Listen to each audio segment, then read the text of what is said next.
Salut tout le monde, bienvenue dans ce débrief du match France-Pologne, huitième de finale la Coupe du Monde au Qatar. Match remporté par l'équipe de France 3 buts à 1. Qualification acquise du coup pour les quarts de finale. Quarts de finale qui auront lieu la semaine prochaine contre l'équipe d'Angleterre. L'Angleterre qui a gagné hier soir contre le Sénégal, on va dire quand même assez facilement 3-0. Alors, pour ce match contre la Pologne, Didier Deschamps avait décidé d'aligner le même 11 que contre le Danemark. Donc, c'est-à-dire toujours notre quatuor offensif, ça c'est toujours le même. En charnière centrale, je vous rappelle, donc c'était Varane ou Upamecano. Latéral droit, Koundé. Et côté gauche, Théo Hernandez. Et au milieu, donc toujours Tchouaméni et Rabiot, avec, comme je dis, le quatuor offensif. Que dire de ce match?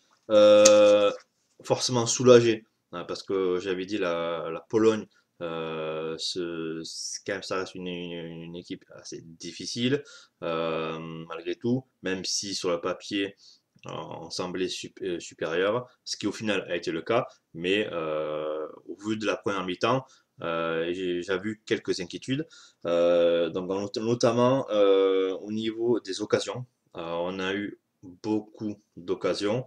On a concrétisé qu'une seule, donc le but de Giroud à la 43e, je crois, franchement qui a fait beaucoup de bien dans ce match, juste avant la mi-temps, le moment idéal pour entrer au vestiaire avec un but d'avance. Mais ce qu'il faut pas oublier, c'est que 5-6 minutes avant, les Polonais ont eu une double occasion avec un arrêt donc de Lloris et un sauvetage quasi sur la ligne de Raphaël Varane. Je peux vous dire que si les Polonais mettaient ce but en premier, le match forcément n'aurait pas été le même. Ça aurait été à nous de courir après le score.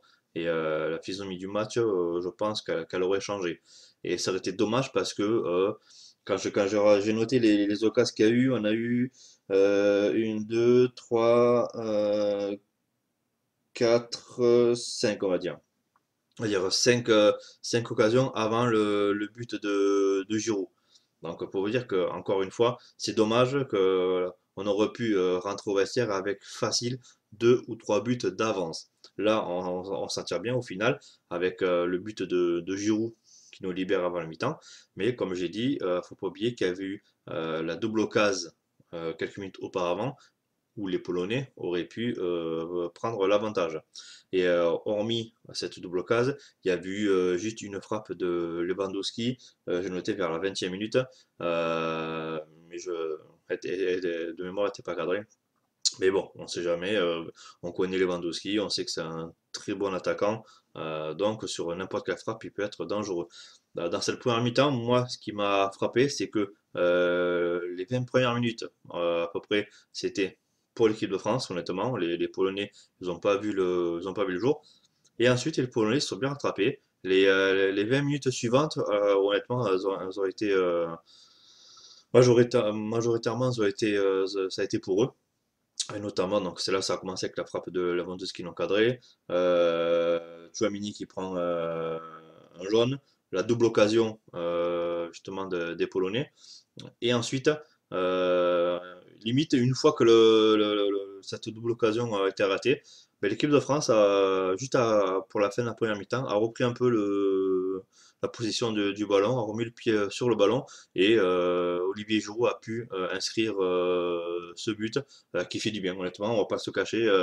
1-0 avant la mi-temps, pour moi, c'est largement mérité quand même, parce qu'on a eu quand même à balle d'occasion, et c'est quand même mérité. Ce qui m'a aussi frappé, c'est le Koundé. Alors Koundé, honnêtement, j'ai pas, bon, sur l'ensemble du match, il n'a pas été top, mais la première mi-temps aussi. La première mi-temps, il était pas sur le côté droit. Honnêtement, après le problème, c'est que sur le côté droit, on n'a pas non plus 50 millions de joueurs. Ouais, hormis Koundé qui mettent, sinon Pavard. Voilà, Pavard aussi, le match qu'il a fait, c'était pas non plus extraordinaire. Koundé, moi j'aime pas ce joueur, je l'aimerais jamais, ça va pas changer. Donc là, voilà, après on n'a pas 50 millions de joueurs à ce côté-là, mais bon, faut faire avec.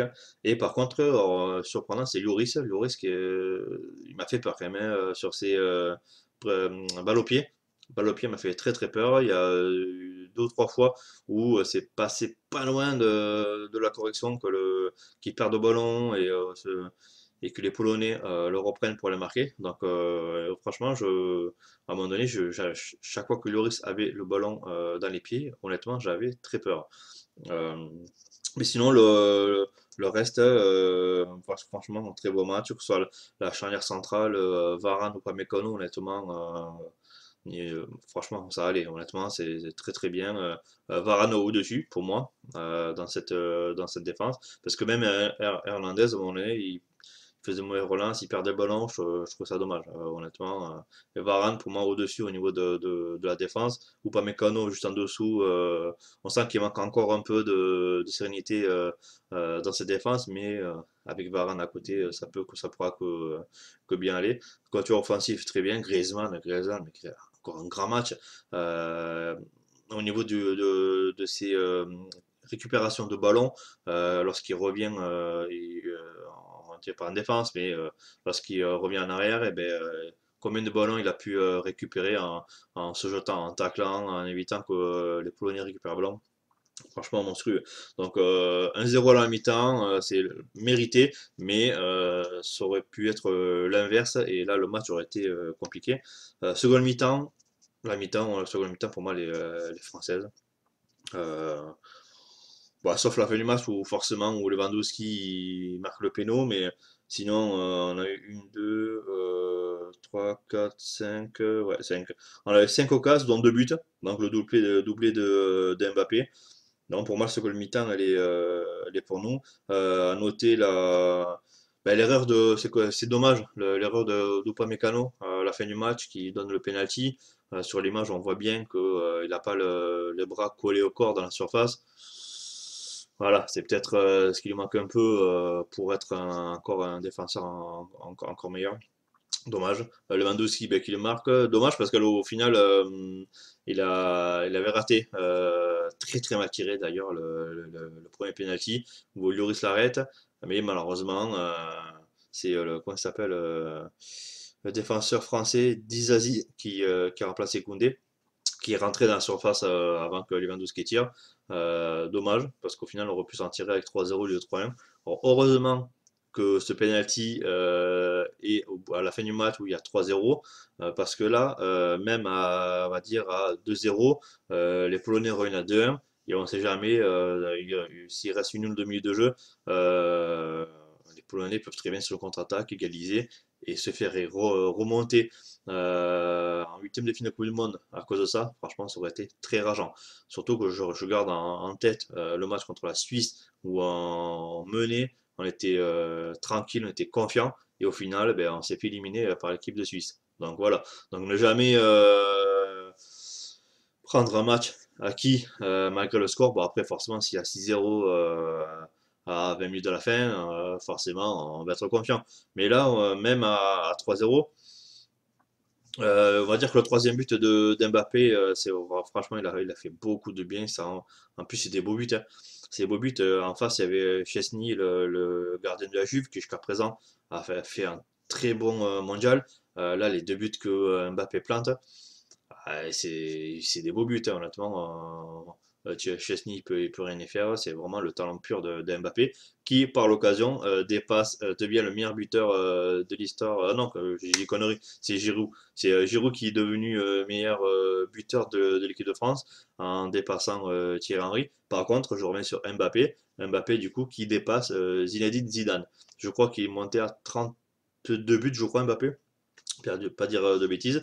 Donc il est quand même il fait partie des premiers. Petit à petit, il va monter. Mais c'est Giroud, autant pour moi, excusez-moi, qui a battu le record. Et Giroud qui aurait pu marquer un but, mais le retourné qui fait, mais quel dommage que l'arbitre siffle une faute sur, je crois que c'est sur le gardien, je crois que c'est le gardien. Alors, je sais plus je crois que c'est Varane peut-être, je sais plus. Et en fait, l'arbitre il siffle une faute sur le défenseur ou le gardien. Et quel dommage parce que derrière Giroud il fait un retourné et il met le retourné. Mais quel dommage, franchement, C'est dommage. Enfin, voilà, donc, grosso merdo, bon match de l'équipe de France. Juste à la première mi-temps où les Polonais ils avaient remis le pied sur le ballon, ce qui leur a permis d'avoir cette double occasion qui aurait pu changer le cours du match, honnêtement. Sinon, globalement, très satisfait de ce match. Par contre, maintenant, ça va être un sacré gros morceau qui arrive à l'horizon, l'Angleterre. L'Angleterre, depuis le début du mondial aussi, fait de bons matchs. Ils ont de très très bons joueurs. Franchement, il va falloir faire très très attention. Parce que eux aussi, devant, ils ont des joueurs de grande qualité, mais de vitesse aussi. Donc, faut faire gaffe parce que la défense française est encore un peu fragile, hein, honnêtement. Contre la Pologne, on sentait qu'ils n'étaient pas sûrs de leur intervention. Il y a eu quelques erreurs quand même, que ce soit de positionnement ou même de relance. Il y a des relances qui normalement, lorsque tu es serein et tout, tu fais pas ça. Non, non. Donc là, contre l'Angleterre, il va falloir faire très attention. Mais j'attends quand même avec hâte ce quart de finale de Coupe du Monde contre l'Angleterre. Après, si on va être champion du monde, on est censé être capable de battre toutes les équipes. Mais il faut être honnête que l'Angleterre reste une on va dire des favoris de cette Coupe du Monde, entre autres. Donc forcément, c'est normal qu'on ait un peu peur pour ce quart de finale. Néanmoins, je serai derrière mon équipe. J'espère que vous aussi, vous serez derrière l'équipe de France pour les encourager et qu'on puisse se qualifier pour les demi-finales de cette Coupe du Monde. J'attends vraiment beaucoup la semaine prochaine du coup pour voir ce match. Même si j'ai quand même un peu, j'avoue que j'ai un peu peur contre cette équipe d'Angleterre. Après, s'il reste confiant, euh, quand on regarde l'équipe de France, il y a de très très grands joueurs. Euh, voilà. Donc, à eux de faire le taf. Moi, je serai là derrière pour les supporter. Et puis, en espérant pouvoir refaire un débrief pour cette fois-ci la qualification pour les demi-finales. Sur ce, je vous dis merci d'avoir regardé cette vidéo. Je vous dis à très vite. Salut tout le monde. Ciao.